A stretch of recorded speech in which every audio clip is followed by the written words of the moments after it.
It's midnight.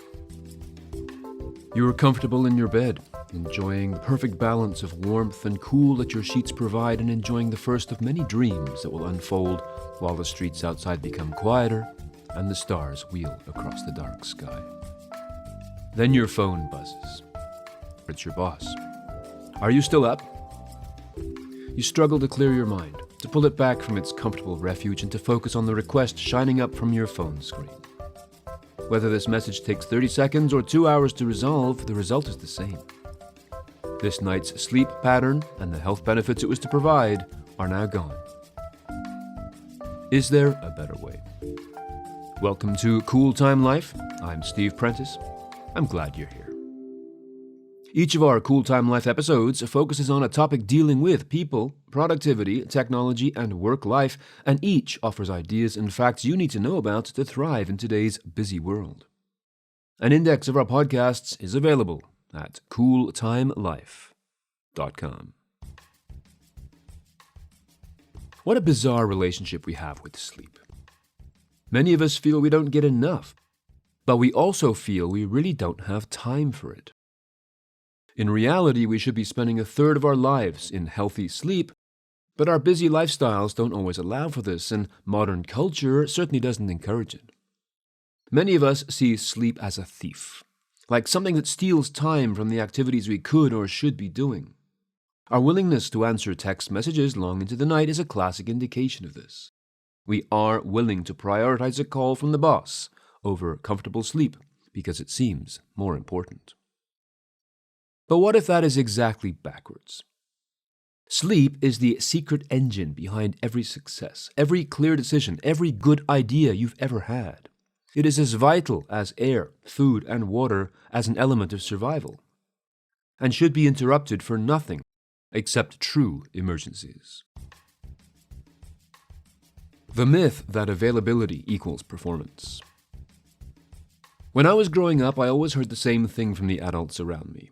Thank God it's Friday, TGIF. They had become grudgingly accustomed to the norm of slaving away in a job for 5 full days, getting less than the optimum number of hours of sleep in the hopes they could try to recuperate over the weekend and catch up then. Maybe they didn't understand. Sleep is not something you can borrow against and pay back later. It's more like a relationship with water. You need it now. You cannot go thirsty for days and then drink a whole lot at once. It'll be too late by then. Most of us have to work for a living, and with every job comes the fear of losing it. Consequently, we allow these daylight priorities like meetings, Zoom calls, emails, and deadlines to occupy the entire 24-hour day. If your boss or client wants to talk to you at midnight, well, what choice do you have? Somewhere along the path to adulthood, as we entered the vast hangar of the job market, many of us absorbed a dangerous belief. If I'm reachable at all hours, I will become indispensable.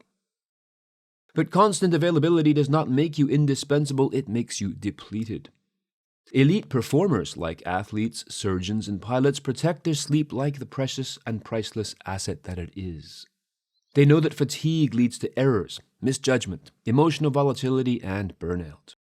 But in the corporate world, we often reward the opposite.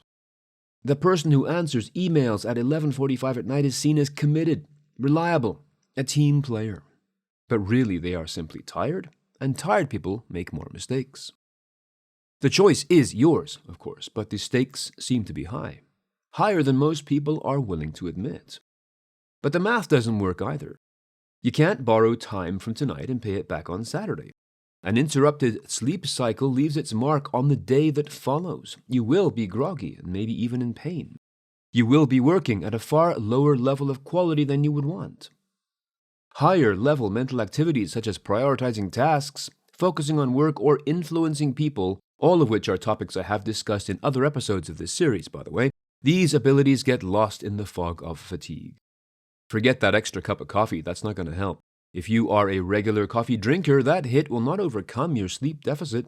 It simply balances out the chemical dependency we have on caffeine for the moment.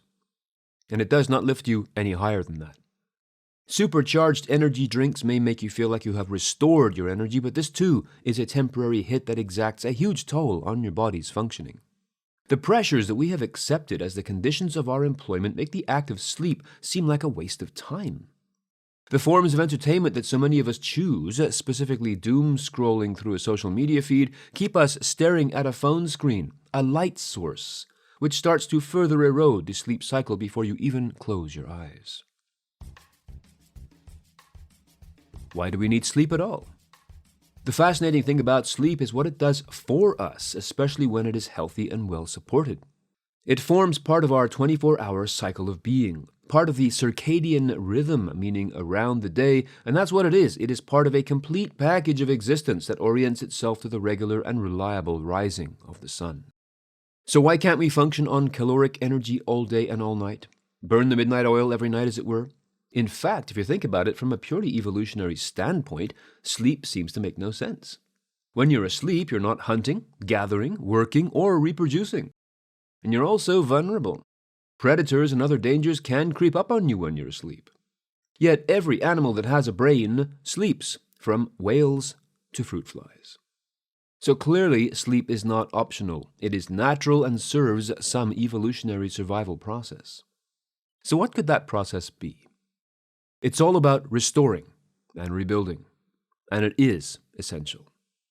First of all, sleep is not unconsciousness. Your body does not turn itself off during this time, it simply switches to other priorities. It is an altered state of consciousness. Your mind does not rest during sleep, it gets busy on other things. Like a road crew on the overnight shift, it takes care of the things that aren't practical to do during the day, which I'll describe in just a moment. The body also gets to work during the sleep period. Cells work on repairing and replacing tissue, fixing wounds and bruises, building muscle, and releasing growth hormone, especially for kids. Our immune system runs diagnostics, scans for infections, and works on fighting invaders. Most people can be roused from sleep by an infant's cry, an unusual sound, or your phone buzzing with a late-night text message. Your ears and other senses are still alert to dangers or to the unusual. True unconsciousness, by contrast, is usually caused by a physical trauma, such as getting hit on the head. This is a serious event that causes the body to shut down almost everything in order to recover from the damage. In most cases, we can't survive unconsciousness alone. That's when we need medical help.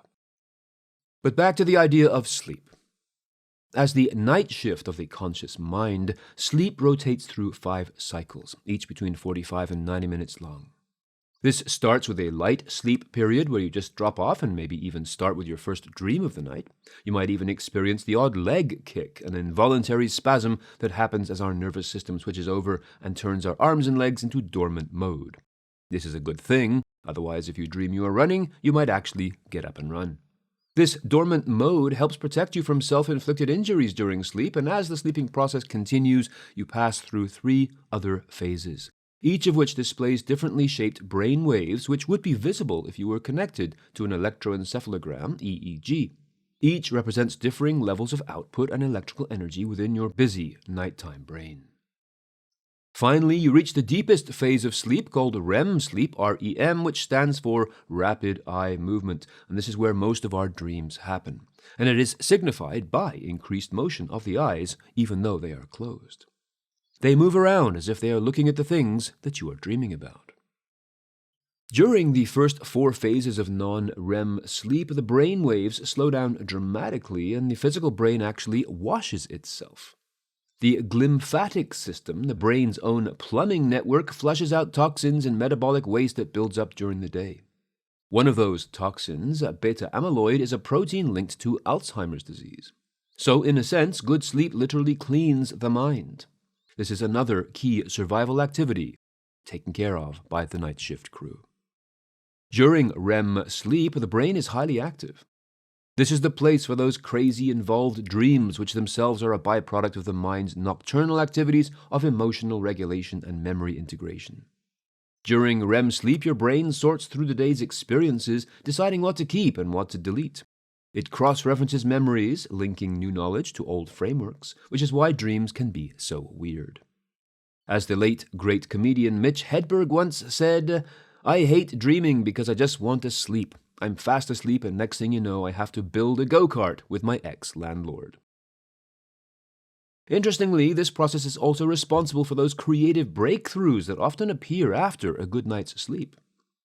Whether you are wrestling with a decision or working on something that needs a creative solution or even working on that email that comes in late at night, one of the best pieces of advice you could heed is to sleep on it. Let your night shift brain team run over the details while the rest of you is off the clock, and get back to it tomorrow. The impact of sleep on your non-sleep hours. Most people take sleep as a necessary blank period in their lives. They focus more on what they can achieve during their waking hours, completely unaware that their night shift crew has been doing that too. For most of us, the daylight hours are when we perform the modern-day equivalent of hunting and gathering, specifically going to work, socializing, buying groceries, eating those groceries, and hopefully enjoying some hobbies and pastimes in between. But someone who is sleep-deprived, who has not had enough sleep or for whom sleep was interrupted, this person is basically impaired. Everything they do suffers. Attention, memory, creativity, decision-making. The prefrontal cortex, the part of the brain responsible for logic and decision-making, had no chance to fully rest and reset. The amygdala, the emotional center, cannot regulate itself properly, manifesting itself in excesses of mood such as anger, frustration, or excessive fear. Without enough sleep, the crucial mental and emotional balance falls apart. People become more impulsive, more reactive, and less able to read social cues. Studies have revealed that sleep-deprived leaders, people who lead teams and organizations, are rated by their teams as less charismatic, less inspiring, and less fair, even when the leaders themselves thought they were doing fine. That disconnect can be dangerous. You might think you're sharp and decisive, but your team sees you as short-tempered and inconsistent. Well-rested leaders are better at empathy, patience, and creative problem-solving, qualities that define great leadership. So why can't I get to sleep? It's not so much that people are in some way opposed to sleep. Many people look forward to a good night's sleep and then unwittingly do things to sabotage it. Sometimes this is due to the need to stay connected to social media until the very last minute.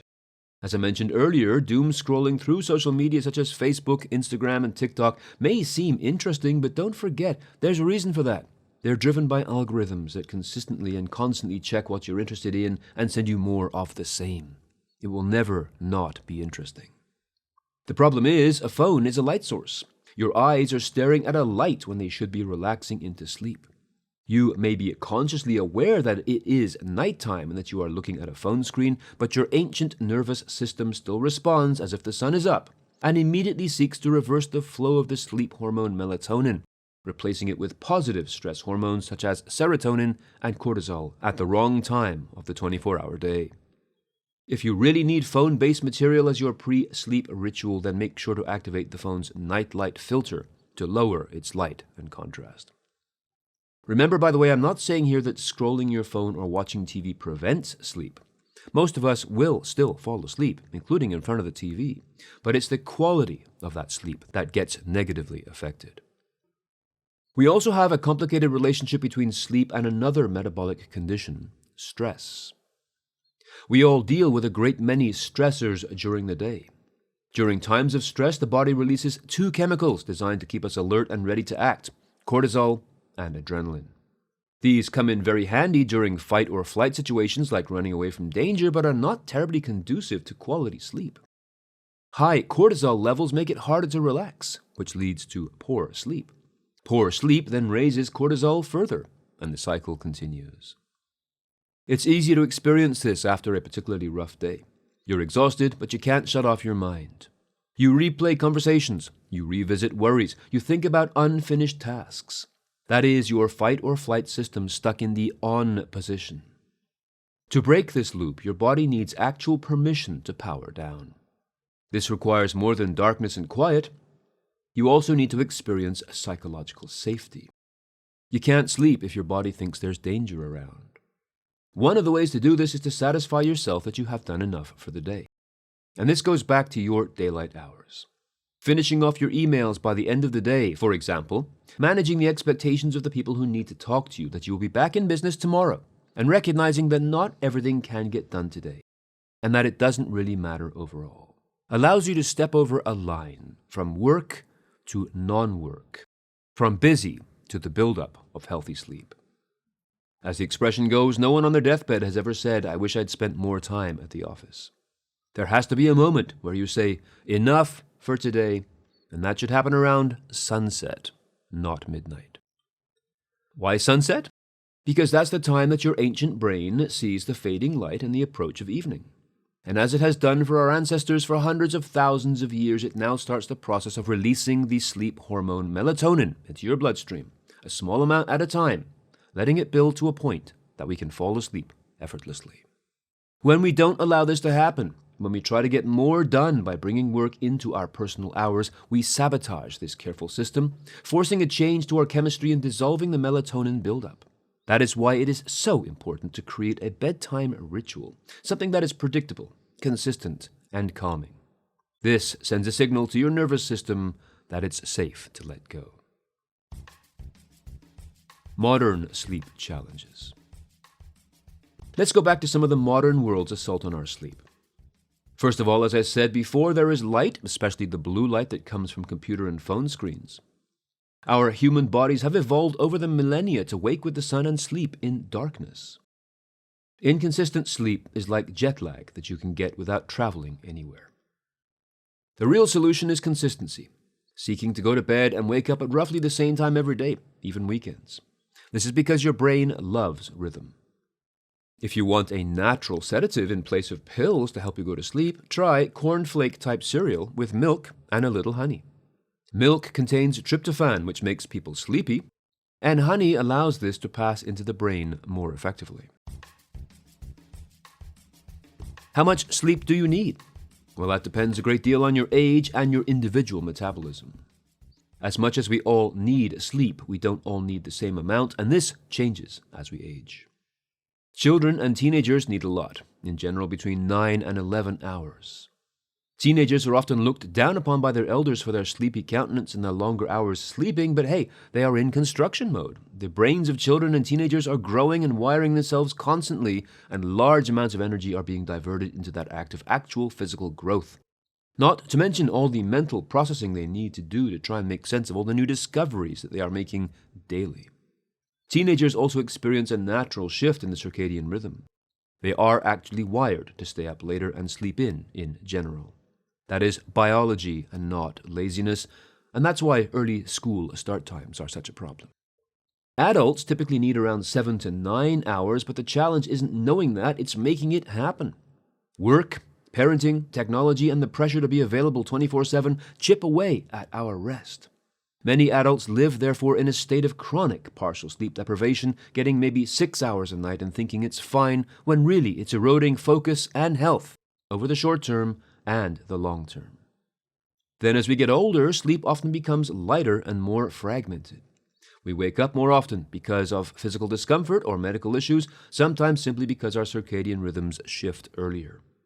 The trick here isn't to fight this, but to adapt, maybe with short naps or more consistent wake times.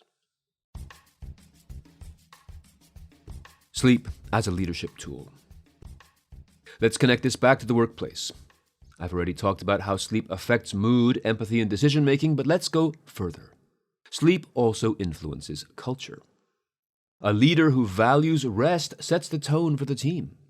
When you as a leader send out emails at midnight or brag about working through the night, the message that sleep is a sign of weakness spreads across the community, leading to a sleep-deprived team.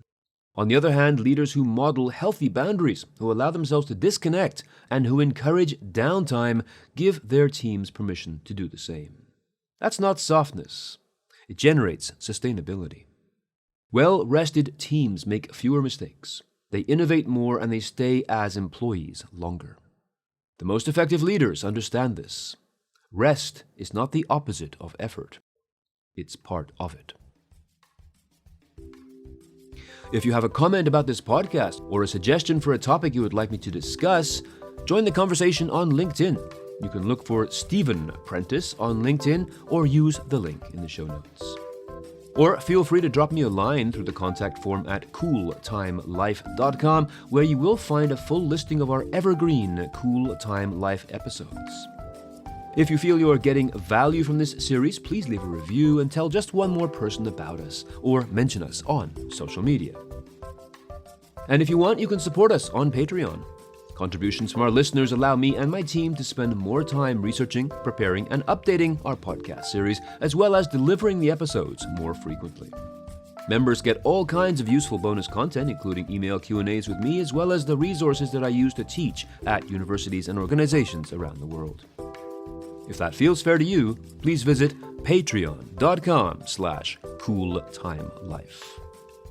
Links to the resources mentioned here can be found in the show notes or on this episode's dedicated page at cooltimelife.com/sleep. And until next time, stay safe, stay confident, and thanks for listening.